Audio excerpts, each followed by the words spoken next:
How did Anakin Skywalker survive his fight with Obi-Wan Kenobi on Mustafar? In Star Wars, there are a lot of things that may not add up to us. Why?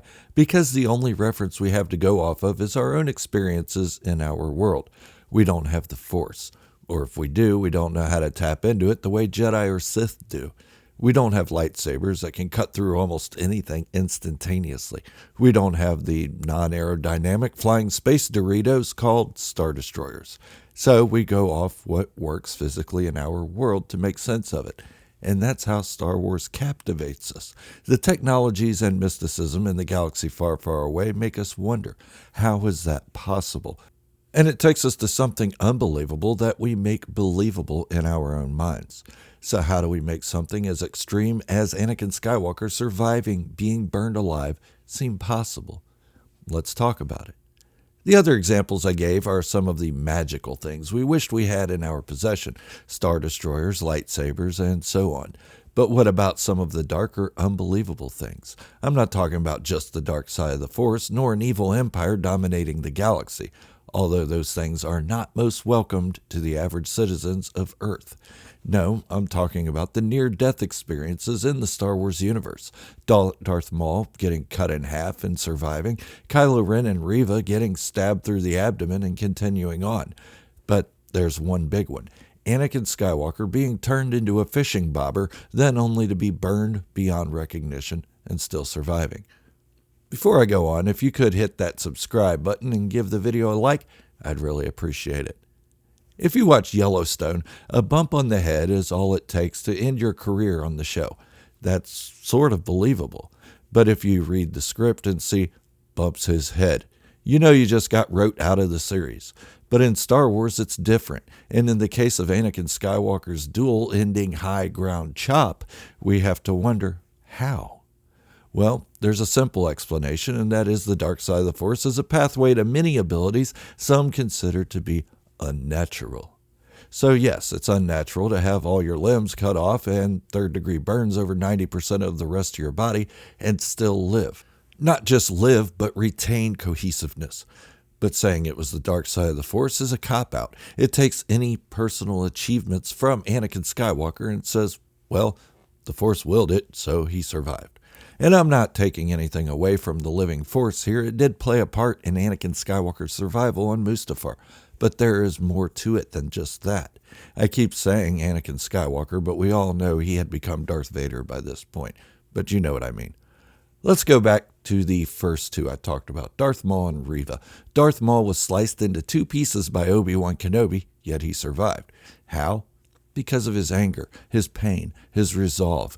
At the moment we see the two pieces of Darth Maul fall down that shaft, it was only known to the Sith Lord that Obi-Wan Kenobi was the reason he was half the man he used to be, and his resolve to avenge his defeat was strong. Those practicing the dark side of the Force also live off pain, their own pain and the pain of others. His physical pain was tremendous, and coupled with the hate he was feeling, he gained a focus unlike anything he had ever known. This also made his will to live much stronger. It wasn't until later that Maul discovers that his former master, Darth Sidious, had discarded him. This increased his anger and gave him one more person to focus on for his vengeance and his survival.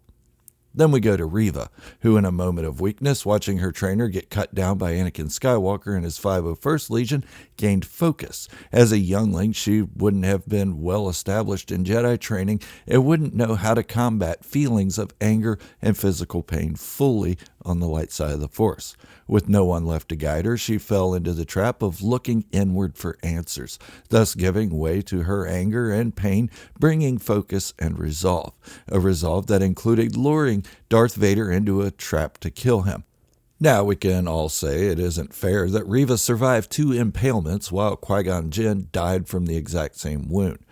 But Qui-Gon was a master Jedi, and he understood his physical death wasn't the end for him through the living Force. He had already been trained to commune with the living once his physical presence ceased to exist.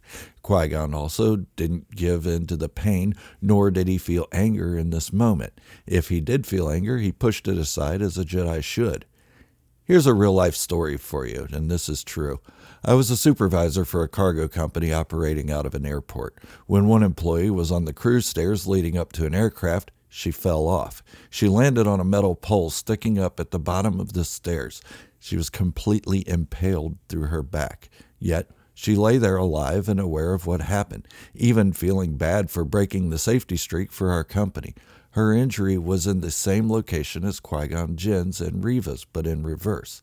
But she was determined to survive, and she did.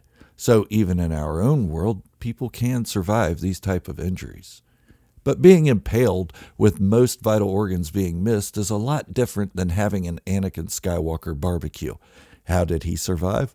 Well, much like Darth Maul and Reva, he gave in to his hate and used his physical pain as focus. We could say Anakin Skywalker had given in to his hate before this moment, but that wasn't a constant. There were only moments that hate had crept in to slowly change him, his mother's death being the biggest example. He didn't attack the Jedi Temple with motivation fueled by hate, but rather the fact that he witnessed a member of the Jedi Council attempt to assassinate the Chancellor, and Anakin now saw them as traitors to the Republic. But now, laying there, smelling his own flesh melting away, he hated Obi-Wan Kenobi for doing this to him. He hated Obi-Wan Kenobi for putting him in the situation where he had to fight him. Remember, it wasn't Anakin Skywalker who sought out Obi-Wan Kenobi for the final duel. It was the opposite, and he knew Obi-Wan had come there to kill him. The Jedi Temple massacre wasn't personal, but Obi-Wan's betrayal was. He felt Obi-Wan had turned Padme against him and was now there to end his life. Hate and pain don't get any stronger than that. Anakin would survive to make Obi-Wan Kenobi and all the Jedi pay for their betrayal, and Obi-Wan Kenobi especially for confining him to a suit of armor that caused him constant pain.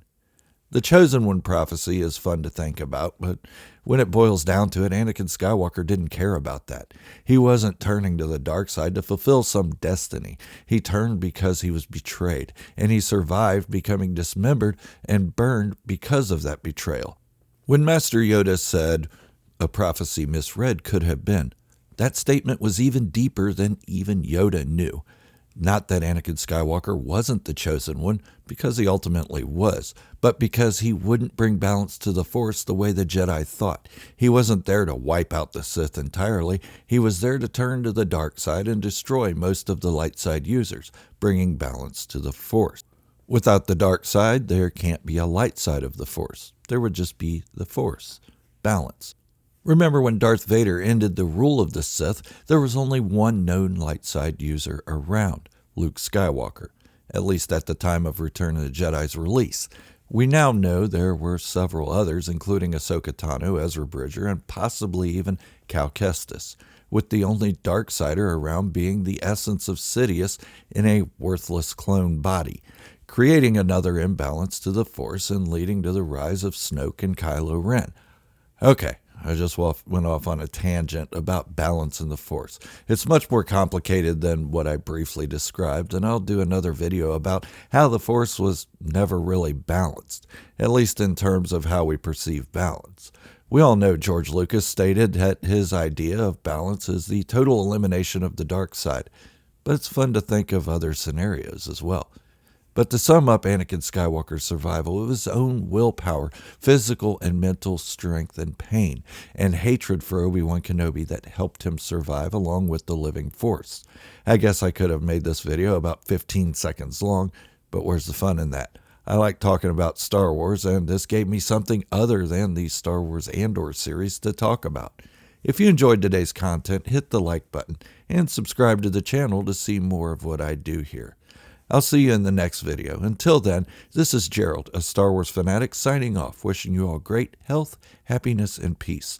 Be good to each other. Thank you all for watching, and remember, this is the way, and positivity in the Star Wars community is the only way.